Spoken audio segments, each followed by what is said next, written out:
오늘 아침 함께 나눌 말씀의 제목은 죄에 빠지지 않으려면입니다. 죄에 빠지지 않으려면.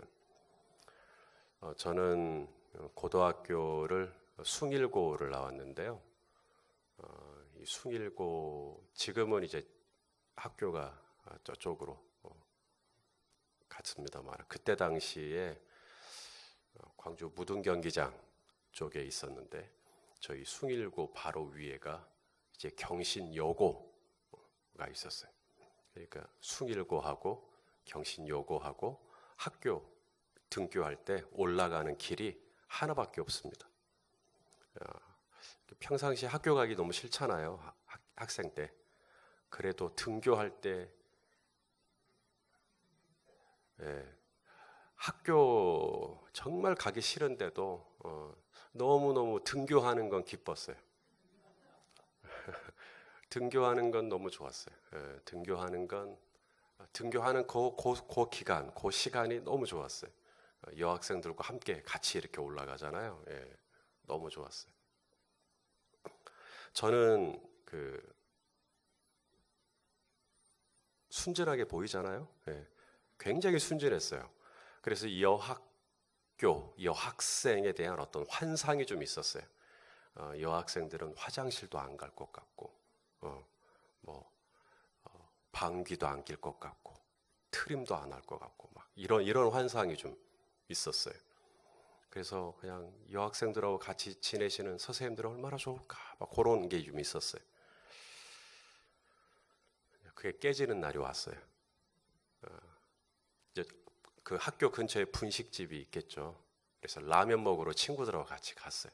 학교 분식 근처에 있는. 그래서 이제 라면을 시키고 이제 기다리고 있는데 그 여고에서 천사같이 생긴 여학생 4명이 온 거예요. 생판 얼굴 모르는. 그런데 이 여학생들이 그 분식집에 들어서는 그 순간부터 이 분식집의 분위기, 공기가 달라져요. 남학생들만 이렇게 앉아 있다가 여학생들이 딱 들어오니까 우리는 라면 먹으러 왔다 그랬잖아요. 여학생들은 뭐 먹나? 떡볶이 시키더라고. 떡볶이. 아줌마 여기 떡볶이 주세요. 그래서 야 어떻게 떡볶이로 양이 차요? 우리는 라면 정도 먹고 그다 밥도 말아 먹고 이렇게 해야 양이 차지. 그래서 야 역시 여학생들이라 되게 소심하게 시키시는구나. 떡볶이를 시키시더라고요. 그러더니 한참 떡볶이 먹고 있다가 손을 들어요. 아줌마 여기 김밥 4줄이요. 그래서 김밥 먹을 수 있죠. 어떻게 떡볶이만 먹어요. 김밥도 먹더라고요. 김밥을 또 먹는가 싶더니만 또 손을 두고 아줌마 여기 오뎅도 좀 주세요. 그래서 또 오뎅도 시켜서 먹더라고요. 그래서 국물이 필요하니까 또 그렇게 먹구나. 이제는 배 불렀겠다. 근데 저희가 이제 다 먹고 이제 나가려는 찰나에 제 귀에 들리는 또 한편의 소리가 있었어요. 아줌마 여기 라면 4개예요. 그러니까 이 여학생들은 라면이 입가심이었어요. 우리는 라면이 주식이었는데 내가 잘못 들었나? 그때 깨졌어요. 야 이게 여학생들도 어마어마하게 먹는구나. 또 이 4명이 이 분식집 안에 있는 이 모든 대화를 다 독점해 버렸어요. 거기에 남학생들이 많았거든요. 근데 남학생들은 조용조용하게 얘기하는데 이 여학생 4명이서 모든 분위기를 다 잡아버려요. 야 저렇게 소리도 크고 얘기도 크게 하고 그러는구나. 여러분 이렇게 사람을 잘 모르면 그 사람에 대한 어떤 막연한 기대, 막연한 환상을 이렇게 갖게 돼요. 이제 그 중에 하나가 목회자예요. 제 아버님이 현역에 계실 때 이제 예배를 인도하러 나오셔야 되는데 예배를 인도하러 나오셨다가 화장실이 급한 거예요. 그래서 그냥 그 일반 성도님들이 이용하는 그 화장실로 들어가셨어요. 원래는 이제 목양실 옆에 화장실이 있어서 거기서 주로 하시다가 이제 급하니까 일단 그리 가셨어요. 갔다가 일 다 보시고 나왔는데 남자 성도님 한 분을 만난 거예요. 남자 성도님이 기절하는 줄 알았어요. 제 아버님을 보는 순간 제 아버님은 화장실도 안 가는 줄 알았던 거예요. 제 아버님이 신박을 갔다가 점심을 같이 먹는데 그 건너편에 있는 집사님은 제 아버님의 밥 먹는 모습만 보고 깜짝 놀랐대. 이 밥도 드시는구나. 그래서 제 아버님하고 이렇게 밥을 먹다가 제 아버님이 집사님 하고 불렀대요. 근데 그 목소리가 너무 깜짝 놀래갖고 생선 가시가 목에 걸려버렸대. 제 아버님에 대한 어떤 환상을 가지고 있었던 거죠. 그렇게 되면 어려워집니다. 목사님들은 이러겠지, 우리 담임 목사님은 이러겠지, 막 이런 어떤 환상이요. 말도 안 되는 환상이요. 저도 죄인이고 여러분도 같은, 우리 다 죄인 아닙니까? 우리 다 50보 100보 종이 한 장 차이죠. 저도 흔들리고 우리 다 흔들리고 또 넘어지고 깨지고. 우리의 딜레마가 뭐냐면 말씀대로 살고 싶죠. 하나님의 자녀답게 살고 싶은데 그게 얼마나 가요? 5분도 안 가잖아요. 막 은혜 받을 때는 막 손 들고 결심하고 결단하고 내가 이제는 그렇게 안 하겠다. 채 5분도 지나지 않아 또 짜증을 내거나 또 화를 내는 그런 우리의 연약한 모습을 볼 때가 얼마나 많습니까? 어떻게 하면 우리가 좀 죄를 짓지 않을 수 있을까? 어떻게 하면 우리가 넘어지지 않을 수 있을까?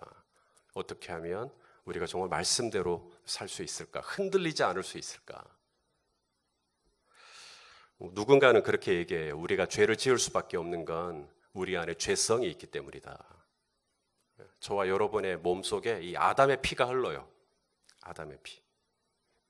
하나님의 말씀에 거역했던, 만지지 마라, 건드리지 마라, 먹지 마라. 근데 그걸 건드렸잖아요. 먹었잖아요. 아담의 피가, 이 불순종의 피가 우리 안에 흐르고 있다. 그러니까 우리가 죄를 짓는다라고 설명을 합니다. 저는 틀린 거라고 생각하지 않아요. 일견 맞습니다. 그런데 저와 여러분의 몸 안에는 죄성만 흐르고 있지는 않다. 엄마, 아빠, 엄마의 피만 흐르는 사람, 아빠의 피만 흐르는 사람 없죠. 엄마, 아빠의 피가 다 흐르듯이 우리 안에는 아담의 죄성도 흐르지만 동시에 우리 안에는 예수의 피도 흘러요. 우리 안에는 하나님의 나라가 있어요. 하나님의 나라가. 죄의 나라만 있는 게 아니라 하나님이 통치하시고 하나님이 주장하시는 하나님의 나라도 저와 여러분 안에 있다는 것을 믿으십니까?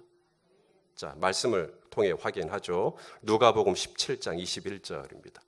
누가복음 17장 21절. 자, 읽어보시죠. 시작. 또 여기에 있다, 저기 있다고도 못하리니 하나님의 나라는 어디에 있어요? 우리 안에. 우리 안에. 그러니까 우리 안에는 아담의 죄성만 있는 게 아니라 우리 안에는 뭣도 있어요? 하나님의 나라도 있다니까요. 엄마의 피만 있는 사람 없어요. 아빠의 피도 있지. 이 두 개의 나라가 있어요. 저와 여러분 안에. 그러므로 죄의 나라가 있고 아담의 나라가 있고 하나님의 나라가 있고. 그러니까 이 두 나라가 싸우겠어요? 안 싸우겠어요? 싸우죠. 맨날 이 두 나라가 싸우는 겁니다. 죄의 나라가 이기기도 하고 의의 나라가 이기기도 하고 하나님의 나라. 그러니까 이게 자꾸 이러는 겁니다. 자, 갈라디아서 5장 17절 말씀입니다. 갈라디아서 5장 17절 읽어보시죠. 시작. 육체의 소욕은 성령을 거스르고 성령은 또 육체를 거스르나니 이 둘이 서로 대적함으로 너희가 원하는 것을 하지 못하게 하려 함이니라. 여기서 너희가 원하는 것을 하지 못한다라는 말은 이중의 뜻이 있습니다. 우리가 죄를 지으려고 할 때는 성령이 하지 못하게 하고 또 우리가 하나님 뜻대로 살려고 하면 또 육체가 하지 못하게 하고 이런 뜻이에요. 이게 이 두 나라, 육체의 나라, 성령의 나라가 이게 자꾸 내 안에서 서로 대적하고 서로 싸우고.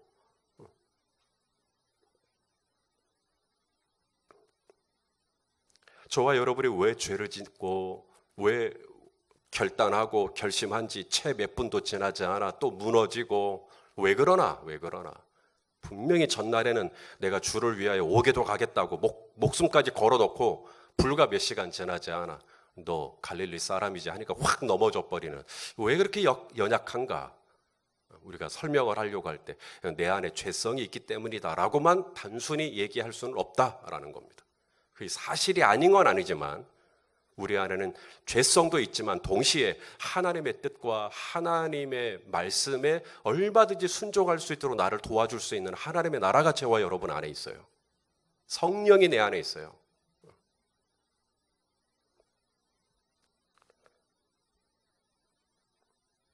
자, 오늘 본문 1절 말씀 좀 보겠습니다. 오늘 본문 1절. 그럼 내가 어떻게 해야 이 성령의 소욕을 쫓아서 하나님의 나라의 의를 구하는 삶을 살 수 있을까? 자, 1절 말씀 볼까요? 시작. 여호와를 의지하는 자는 시온산이 흔들리지 아니하고 영원히 있음 같도다. 자, 흔들리지 않는, 우리가 원하는 삶이죠. 흔들리지 않는, 이게 어떻게 가능하냐? 1절에 뭐라고 그래요? 여호와를 의지하는 자. 여호와를 의지하는 자. 여호와를 의지한다는 게 뭔 말이에요? 나에게 죄성이 있다는 걸 인정하는 거예요. 내 안에 이 육체의 소욕을 따르고자 하는, 막 이렇게 내 육신의 정욕을 따르고자 하는 이 아담의 피가 흐른다는 걸 아는 거예요. 그러니까 어때요? 하나님을 더 의지하는 거예요. 그걸 모르면 하나님 의지하지 않죠. 그래서 하나님 더 의지하고, 그러면 우리 안에 있는 이 성령을 쫓아서, 성령의 소욕을 쫓아서 이 육신의 정욕을 우리가 거스를 수 있다, 이 얘기입니다. 지금. 자, 2절 말씀도 같이 보겠습니다. 2절 시작. 산들이 예루살렘을 두름과 같이 여호와께서 그의 백성을 지금부터 영원까지 두르시리로다. 이게 그림이 머릿속으로 그려지나요? 하나님께서 팔로 이스라엘을, 예루살렘을 이렇게 두름과 같이 하나님께서 당신의 백성을, 저와 여러분을 양팔로, 큰 팔로 우리를 둘러주신다. 둘러주신다. 언제? 우리가 하나님 의지하면. 아빠 하고 우리 아이가 달려와요. 그러면 양팔로 확 둘러주죠. 지켜줄게, 보호해줄게. 그래야 우리가 흔들리지 않고, 그래야 우리가 의로운 삶을 살 수가 있다. 하나님 의지하는 거예요. 하나님 품에 안기는 거예요. 하나님 저 도와주세요. 하나님 저 지켜주세요. 여호와를 의지하는 자는 영원히 흔들리지 아니하리로다.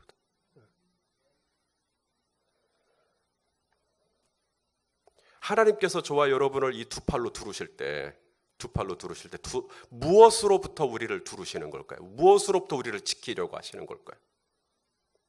외세의 침입? 예, 맞습니다. 외세의 침입, 혹은 건강, 혹은 물질, 혹은 자녀와의 관계, 뭐가 됐든 하나님이 이렇게 둘러주셔야 우리가 안전하니까, 둘러주셔야 내가 보호를 받으니까. 그런데 하나님께서 이 큰 팔로 저와 여러분을 두르시는 궁극적인 이유가 있다는 거예요. 그것은 단순히 내 안에 가지고 있는 어떤 잔액을 두르시기 위함이 아니라 하나님께서 정말로 두 팔로 나를 두르시는 궁극적인 이유가 있는데, 그것은 바로 저와 여러분의 영혼입니다. 영혼을 지키시는 거예요. 영혼. 때로는 우리가 어려움을 당하기도 해요. 심한 멸시와 조소를 받기도 해요. 관계 가운데 큰 상처를 겪기도 합니다. 그럴 때 하나님이 우리를 둘러주지 않으면 우리의 영혼은 흔들립니다. 하나님께서 우리 영혼을 이렇게 딱 지켜주시는 거죠. 무엇으로부터? 외세의 침입이 아니라 죄로부터. 그래서 그 다음 3절에 죄가 나옵니다. 자, 우리 3절 말씀을 같이 읽겠습니다. 시작. 악인의 규가 의인들의 땅에서는 그 권세를 누리지 못하리니 이는 의인들로 하여금 어떻게 해요? 하나님이 죄악에 손을 대지 않도록, 우리가 넘어지지 않도록, 죄악에 꼬꾸라지지 않도록 우리를 팔로 이렇게 둘러주신다. 악인의 규라는 단어가 나오죠. 악인의 규. 이 규라는 단어는 왕이 들고 있는 지팡이를 말해요. 그러니까 이 규는 권세입니다. 힘입니다. 그래서 그 다음에 그 권세를 누리지 못한다. 악인이 그 권세를 누리지 못한다. 그러니까 이게 뭐냐면 죄는 힘이 있어요. 죄는 권세가 있다, 이 얘기예요. 그래서 로마서는 두 권세의 대결입니다. 죄의 권세 그리고 성령의 권세. 그래서 로마서를 읽으면 항상 이 두 권세가 대립해요. 여러분, 죄를 우습게 여기면 안 됩니다. 죄의 규가 있다니까요. 악의 규가 있어요. 악에는 권세가 있어요.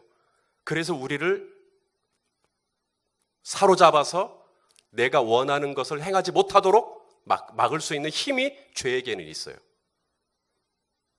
자, 로마서 7장 22절 23절 말씀입니다. 로마서 7장 22절 23절 읽어보시죠. 시작. 내 속사람으로는 뭐예요? 하나님의 법을 즐거워해요. 내 속사람은, 내 마음은, 내 중심은 그래. 하나님 뜻대로 살고 싶다 이 말입니다. 그런데요, 내 지체 속에 한 다른 법이 내 마음의 법과 싸워 내 지체 속에 있는 죄의 법으로 나를 사로잡는 것을 보는도다. 힘이 있어요. 힘. 나를 사로잡아버려. 그리고 나를 죄의 법으로 끌고 가버려. 그러므로 이 악인의 규, 죄의 규, 죄의 권세가 있어요.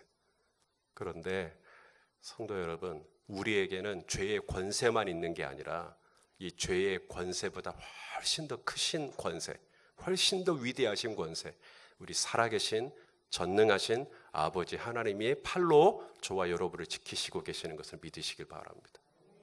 죄인의 권세, 악인의 권세만 있으면 우리 다 그냥 죽는 거죠. 그런데 우리에게는 그것만 있지 않아요. 그것만 있지 않아요. 내 영혼을 두르시고 계시는, 내 영혼을 지키시고 계시는, 내가 죄 때문에 막 흔들릴 때 아버지 저 좀 주장해 주세요 라고 할 때, 주님 의지할 때 주님께서 얼른 그 아이를 품에 안듯이. 그러면 우리가 왜 넘어지는가? 그 다음 절에 보면 5절이죠. 5절에 보면 자기의 굽은 길로 치우치는 자들, 이런 얘기가 나옵니다. 자기의 굽은 길로 치우치는 자들. 그러니까 넘어지는 거예요. 왜 여기서 이 굽은 길이 중요한 게 아니고요. 굽은 길 앞에 자기라는 단어가 들어가 있죠. 자기의 굽은 길이요. 하나님을 믿는 게 아니라 자기를 믿고 있죠. 자기를 맹신하고 있는 겁니다. 내 힘으로 나 얼마든지 살 수 있어. 내 힘으로 얼마든지 나 의로워질 수 있어. 내 힘으로 얼마든지 나 착해질 수 있어. 내 힘으로 얼마든지 나 율법 지킬 수 있어. 그러다가 굽은 길로 치우쳐버려요. 하나님을 의지할 거냐, 1절에, 아니면 5절 마지막 절에 자기를 의지할 거냐, 이 두 대결이에요.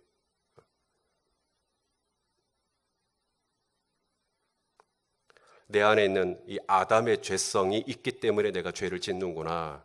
근데 이 아담의 죄성의 본질이 뭔지를 아셔야 돼요. 내가 하나님 되고 싶은 거예요. 그게 아담의 본질이에요. 하나님으로부터 독립하는 거죠. 나 혼자 어떻게 해보고 싶은 거예요. 그러니까 죄에 넘어지는 겁니다. 엄마 아빠 이렇게 손을 잡고 아기가 가면 이렇게 안전해요. 근데 이제 지가 손을 놓고 그리고 나서 한 걸음 두 걸음 가다가 바로 꼬꾸라지죠. 자기의 길로, 자기 스스로 어떻게 길을 한번 해보겠다, 내가 한번 내 마음대로 한번 해보겠다 할 때는 굽은 길로 치우치게 되는, 그러니까 넘어지게 되는 겁니다. 중심을 잃게 돼요. 잠언 14장 12절 말씀을 한번 보겠습니다. 잠언 14장 12절. 자, 읽어보겠습니다. 시작. 어떤 길은 사람이 보기에 바르나 필경은 왜 자기의 길로 갈까? 자기가 볼 때는 그 길이 괜찮아 보이는 거예요. 내가 생각할 때는 지금 엄마 아빠 손 놔도 될 것 같은 거예요. 내가 생각할 때는 기도 안 해도 될 것 같은 거죠. 내가 볼 때는 이 정도 문제는 뭐 그냥 내가 혼자 얼마든지 가능하겠다. 그런데 내가 볼 때는 가능할 것처럼 보이지만 필경은 뭐예요? 사망이에요. 안 돼요. 그거 안 됩니다. 그럼 어떻게 하라는 거예요? 순간순간 하나님 의지해야 돼요. 하나님께 기도하고, 하나님 도와주세요. 속으로 계속 기도하고. 그렇게 안 하면 5분도 지나지 않아 또다시 혈기가 나를 삼켜버려요. 죄인과 의인은 여러분 낮과 밤의 차이가 아닙니다. 죄인과 의인은 종이 한 장 차이예요. 하나님 뜻대로 사는 것 같다가도 그냥 순간 뒤집으면 바로 악인이 되는 겁니다. 늘 우리는 그런 경계선에 있다는 걸 잊지 말아야 돼요. 내가 얼마나 의롭다고, 내가 얼마나 잘났다고. 절대 그렇지 않습니다. 오늘 이 125편의 시인이 우리에게 말해주고자 하는 것은 항상 하나님 의지하라는 거예요. 오늘 말씀의 제목이 죄에 빠지지 않으려면. 결론은 뭘까요? 하나님을 의지하자. 하나님을 의지하자. 순간순간. 그러면 하나님이 마치 산을 두름같이 팔로 저와 여러분을 지켜주신다. 뭐로 지켜주신다는 건가? 건강하게 해주신다는 건가? 예, 물론 건강도 해주시죠. 하지만 하나님이 나를 두르시는 궁극적인 이유는 내 영혼을 죄악으로부터 지켜주시기 위하여. 내 영혼이 죄악에 빠지지 않도록, 시험에 빠지지 않도록 나를 지켜주신다. 그런데 우리가 이 팔을 치워버려요. 그리고는 내가 스스로 내 길로, 내 방법으로, 내 생각으로 그러다가 굽어버려요. 그래가지고 넘어지는 거예요. 항상 오늘도 마찬가지입니다. 우리 하나님을 의지하는 저와 여러분 되었으면 좋겠습니다. 자, 4절 말씀을 한번 보실래요? 오늘 우리가 1, 2, 3, 5절을 다 다뤘는데 4절을 다루지 않았죠? 자, 4절도 보겠습니다. 시작. 여호와여 선한 자들과 마음이 정직한 자들에게 선대하소서. 여러분, 선한 자들, 마음이 정직한 자들, 이들이 누굴까요? 이들이 바로 성도입니다. 성도. 이 성도는 여기 선한 자들이라고 그랬죠. 마음이 정직하다, 선하다, 정직하다. 이건 성품을 의미하거든요. 이 선한 성품, 정직한 성품의 대표적인 분이 누구실까요? 우리 하나님이시죠. 우리 하나님, 예수님이 율법사가 선한 선생님이요 그러니까 깜짝 놀라면서 왜 나에게 선하다 하느냐. 선한 분은 한 분이시니 하나님이시다. 하나님의 성품 중에 하나가 선함이 있어요. 그리고 그분의 성품은 진실이에요. 진실, 정직하시죠. 그런데 그것을 누가 담느냐? 성도가 담는 거예요. 성도는 신의 성품에 참여한 사람들이에요. 하나님의 성품에 있는. 그러면 저와 여러분이 매일매일 매 순간 정말 하나님의 성품을 쫓아서 마음이 선하고 정말 진실하고, 근데 이게 내 뜻대로 안 되잖아요. 나도 정직하고 싶죠. 나도 늘 선하게 살고 싶죠. 근데 이게 내 마음처럼 안 돼요. 이게 또 말이 또 이렇게 싸나워지고, 뭐 이렇게 말이 저렇게 좀 가시가 달리고, 왜 그러나? 내가 왜 그러나? 오늘 시편이 기자가 우리에게 얘기해 주는 겁니다. 여호와를 의지하자.